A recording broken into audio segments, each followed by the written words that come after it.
Under-19 world কাপের group পর্বের match শেষে সুপার সিক্সের প্রত্যেক দল একটি করে ম্যাচ খেলে ফেলেছে। মূলত আমরা জানব প্রত্যেক দলের ম্যাচ শেষে পয়েন্ট টেবিলে কার অবস্থান কততে আছে। তার আগে যারা চ্যানেলটি সাবস্ক্রাইব করেননি তারা চ্যানেলটি সাবস্ক্রাইব করে ফেলুন। আন্ডার-19 ওয়ার্ল্ড কাপে বাংলাদেশের গ্রুপে Bangladesh, India, England, Pakistan, New Zealand এবং জিম্বাবুয়ে আছে।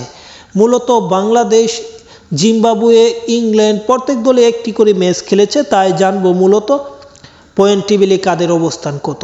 জিম্বাবুয়ে এখন পর্যন্ত পয়েন্ট টেবিলে তারা 0 পয়েন্ট নিয়ে আছে পয়েন্ট টেবিলে 6 নম্বরে, কেননা সুপার সিক্সে 6টি দল থাকছে একটি গ্রুপে।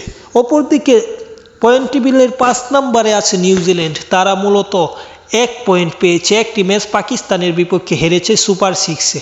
অপরদিকে জিম্বাবুয়েও 1 ম্যাচ হেরেছিল ইন্ডিয়ার বিপক্ষে। বলতে গেলে যে ম্যাচটা মূলত নিউজিল্যান্ড পাকিস্তানের বিপক্ষে হেরেছে সেখান থেকে কোনো পয়েন্ট পায়নি, কিন্তু আগের রাউন্ডের থেকে 1 পয়েন্ট নিয়ে তারা আছে পয়েন্ট টেবিলের পাশে।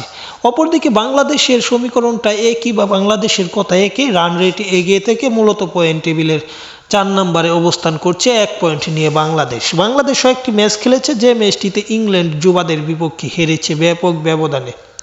পরবর্তীতে পাকিস্তান আছে 3 নম্বরে।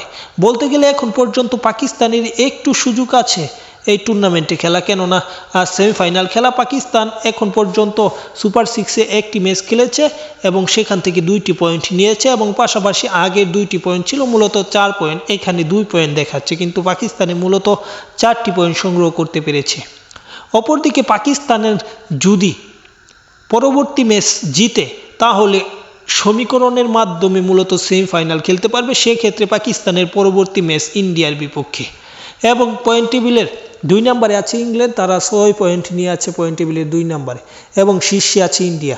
সমীকরণ বলতে এখন পাকিস্তান যদি ইন্ডিয়াকে হারাতে পারে এবং রান রেটটা আগিয়ে নিয়ে যেতে পারে তাহলে হয়তো ম্যাচটা মানে সেমিফাইনাল খেলার একটা সুযোগ থাকবে। অপরদিকে নিউজিল্যান্ড মূলত যদি হারাতে পারে ইংল্যান্ডকে তাহলেও পাকিস্তানের সুযোগ থাকবে। যদি পাকিস্তানও জিতে যায় পাশাপাশি ইংল্যান্ডও হেরে যায় তাহলে মূলত সুযোগ আছে পাকিস্তানের সেমিফাইনাল খেলা।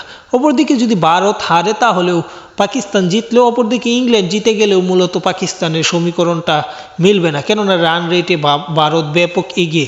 যদি ইংল্যান্ড হারে তাহলে তাদের রান রেট কিছুটা কমবে, পাকিস্তান জয় পেলে তাদের রান রেটটা কিছুটা বাড়বে। সেক্ষেত্রে এই বিশ্বকাপে সেমিফাইনাল খেলা পাকিস্তানের জন্য অত্যন্ত কঠিন বিষয়।